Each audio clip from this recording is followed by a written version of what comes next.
may nagbitiw pong dalawang party list representatives or lang po parang for the record. Ano po bang pinag-iba nito kung party list representatives ang nagbitiw as compared dun sa district representatives? Normal lang po itong pangyayari, lalo na po sa party list.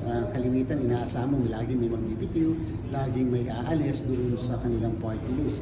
Sa amin naman po, nakasubmit yung pong listahan nila ng mga nominee at nakahanda po si COMELEC basta po kung sakasakali na mag-issue ng certification ng vacancy o yung pagtatanggal sa record ng pangalan ng naturang congressman kung sila ay nanalo upang ang COMELEC ay kaagad makapagbigay ng impormasyon sa mababang kapulungan kung sino ba ang hahalingin papalit doon sa nawala na congressman. At the same time, kasama po nito lagi ang isang certificate of proclamation na ini-issue ng COMELEC in favor doon sa, kung yan ay number 2, yung number 2 na nominee ng party list. Yan po ang kaibahan sa party list na vacancy versus doon sa vacancy ng isang district congressman.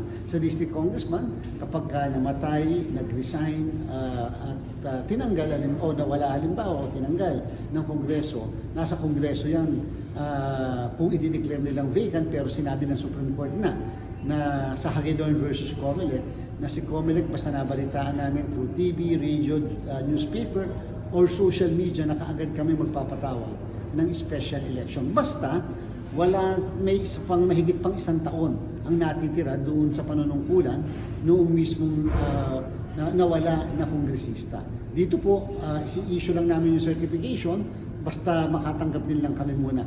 Magkaiba po ito doon sa Hagedorn. Dito kinakailangan makatanggap kami ng mismong deklarasyon mula sa House of Representatives na vacant ang position o tinanggal na sa record yung pangalan ng mismong naturang congressman na nag-resign at pagkatapos saka kami mag-i-issue ngayon ng ating tinatawag na Certificate of Proclamation. Hindi po kami pwedeng basta mag-issue ng Certificate of Proclamation kung hindi pa pala tinatanggap yung resignation. Although yung po nabanggit na party list, lalo na po yung isa, yung Pinoy Workers, nakatanggap na rin po tayo officially ng mismong resolusyon na tinatanggap ng board nila ang resignation ng isang araw pa ng naturang number 1 nominee. Napag-alaman din po natin na yung palang number 1 nominee ay nag-aaral at gusto niya maging abogado and therefore gusto mag-focus sa pagiging abogado para sa darating na bar examination. So, sir, tapang po na naaakyat lang, katulad dun sa ako Bicol, aakyat lang din sa part. Yes po, yung number 2 ang magiging number 1, yung number 3 magiging number 2, and so on and so forth. So, wala po tayong masyadong komplikasyon sa bagay na yan. Maliban na lang doon sa mga partido, organisasyon na nagkakaroon ng mga away-away o tinatawag na internal squabble or internal party politics. Parehas po ba ng party list na nakareceive na po kayo ng resolution or yung isa pa? Yung isa pa lang ang natanggap namin na resolution, ang ibig sabihin, nauna na pinadalan kami ng mismong Pinoy Workers Party List ng pasubali na nagkaroon ng resignation yung number 1 nominee nila at therefore sinasabi nila na humihingi na sana makapag-issue na si COMELEC ng ating Certificate of Proclamation.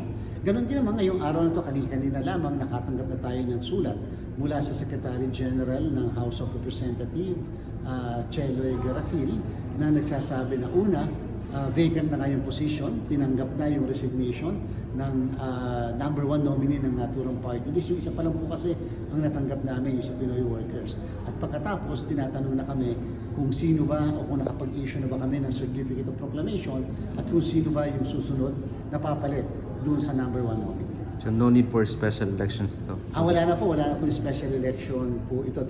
Sana po wala na special election. Wala na pong pera si COMELEC. Talaga po medyo sagad na dahil nga po sa nagastos namin yung mga natitira pa namin savings dyan po sa Antipolo special election. So, sir, tama po pagkakaintindi ko na hindi po kayo